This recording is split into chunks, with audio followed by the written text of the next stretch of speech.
So tradition is a continuum. Those of us that live in the present have an indebtedness to the past and a responsibility for those who will follow. This is my indebtedness to my past. This is my grandfather. He was the one who taught me Yankee tradition. The fourth generation of our family to grow up on a farm in Ripley, Maine, just outside of Dexter. This was his childhood. It was a childhood that was close to home. He went to high school in Dexter, 7 miles away, and he had to board there because of the distance. Within his lifetime, he saw an energy revolution that would change not only the way that he traveled, but also the community that he came from.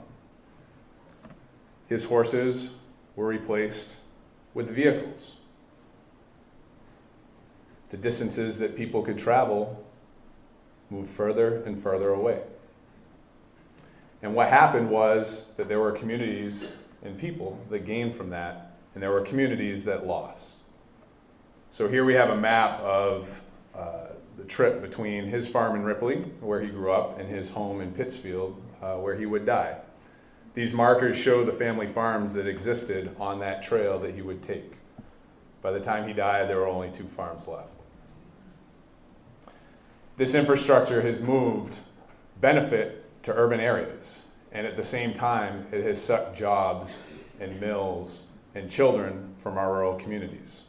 I've seen this change in my own lifetime. As we struggle with problems that become greater and greater and need more and more creative solutions, this is my graduating class from high school, and those that are highlighted are those that went away to get those skills and came back. So on this continuum of tradition, it's very difficult for it to maintain itself when we make stark breaks with it. And these folks head to the urban areas where they have the benefit of speed. That speed shows up in how we travel, and it also shows up in information. So, for instance, the amount of broadband that folks have allows them to be more competitive. And it's a thing that we compete with. It's a place that they can go and they can have opportunity.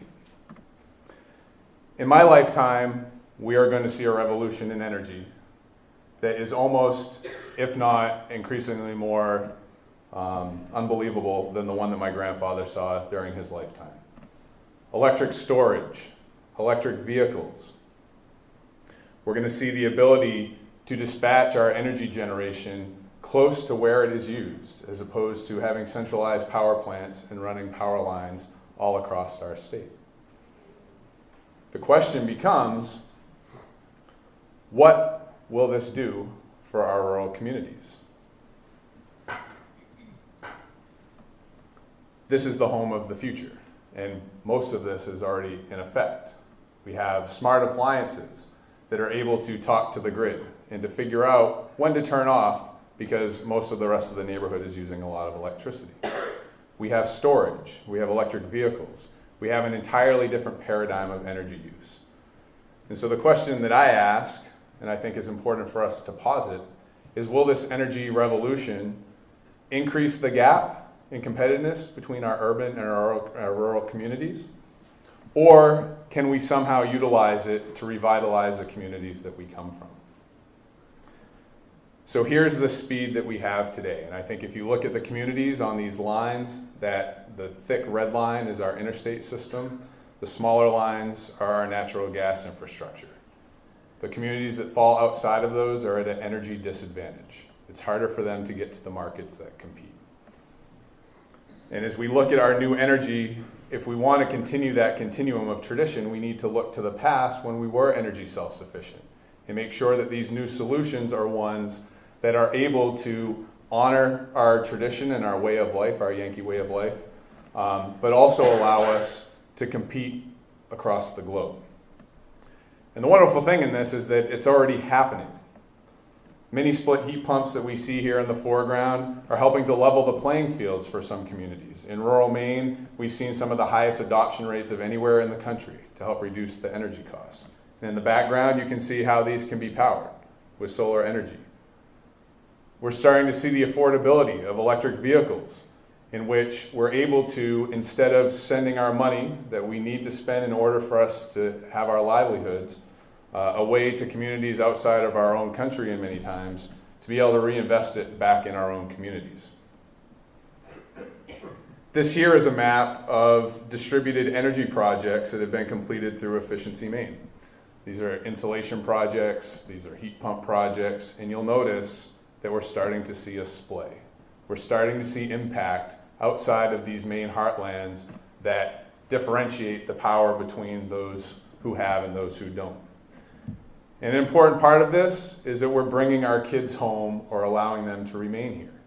These are some of the staff that we have with my company, folks that brought their kids back from urban areas, kids that graduated here and wanted to stay and now are finding strong employment and good opportunity. And the funny thing is, when we continue those traditions and keep our kids here, they're tied here. This is a commercial building in Pittsfield that I took over in January. I have a vested interest in seeing the future of our community be strong, because selfishly I want that when I'm a grandparent, that my grandkids might be able to live here, that they'll have the choice between, they will not have to choose between opportunity and coming back to where they come from.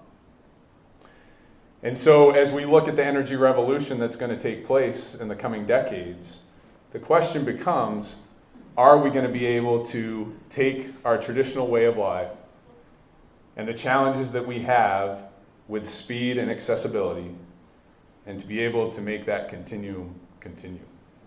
Thank you very much.